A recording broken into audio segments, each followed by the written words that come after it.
ಸರ್ಕಾರದ ಮಟ್ಟದಿಂದ ನಾವು ಹಲವಾರು ತಂಡಗಳನ್ನು ಇವತ್ತು ಕಲೆ ಮತ್ತು ಸಂಸ್ಕೃತಿ ಇಲಾಖೆಯಿಂದ ನಾವು ಈ ಜಾಣ ಸಂಸ್ಕೃತಿ ಮಹೋತ್ಸವದ ಕಾರ್ಯಕ್ರಮದಲ್ಲಿ ನಿಯೋಜನೆ ಮಾಡಿದ್ದೇವೆ. ದಯವಿಟ್ಟು ನಾನು ಇಳಕಲ್ಲಿನ ಜನರಲ್ಲಿ ಹಾಗೂ ಸುತ್ತಮುತ್ತಲಿನ ಭಕ್ತಾದಿಗಳಲ್ಲಿ ಶರಣ ತಂಡದ ವಿನಂತಿ ಮಾಡಿಕೊಳ್ಳೋದೇನೆಂದರೆ, ಯಾರೂ ದಯವಿಟ್ಟು ಕಲಾವಿದರಿಗೆ ತೊಂದರೆಯನ್ನು ಕೊಡಬೇಡಿ ಅಂತ ನಾನು ಈ ವೇದಿಕೆ ಮೂಲಕ ವಿನಂತಿಸ್ಕೊಳ್ತಾ ಇದ್ದೇನೆ. ಹಲವಾರು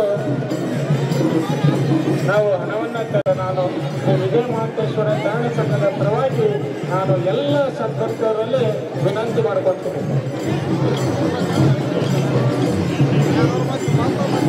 ವಿಜಯ ಮಹಾಂತೇಶ್ವರ ಸಂಪತ್ತರು ಅತ್ಯಂತ ಎಲ್ಲರೂ ತಾವು ಸೌಪ್ರಿಯುತವಾಗಿ ಒಬ್ಬ ಶ್ರೀಮಠದ ಶಿಸ್ತಿನ ಸೇವಕರಾಗಿ ಕೆಲಸ ಮಾಡಬೇಕೆಂದು ನಾನು ಈ ವೇದಿಕೆ ಮೂಲಕ ತಮ್ಮೆಲ್ಲರನ್ನ ನಾನು ವಿನಂತಿಸಿಕೊಳ್ತಾ ಇದ್ದೇನೆ. ಇನ್ನಷ್ಟು ಅಪ್ಡೇಟ್ಗಳಿಗಾಗಿ ಫಾಲೋ ಮಾಡಿ ವಿಜಯ ಧ್ವನಿ ನ್ಯೂಸ್.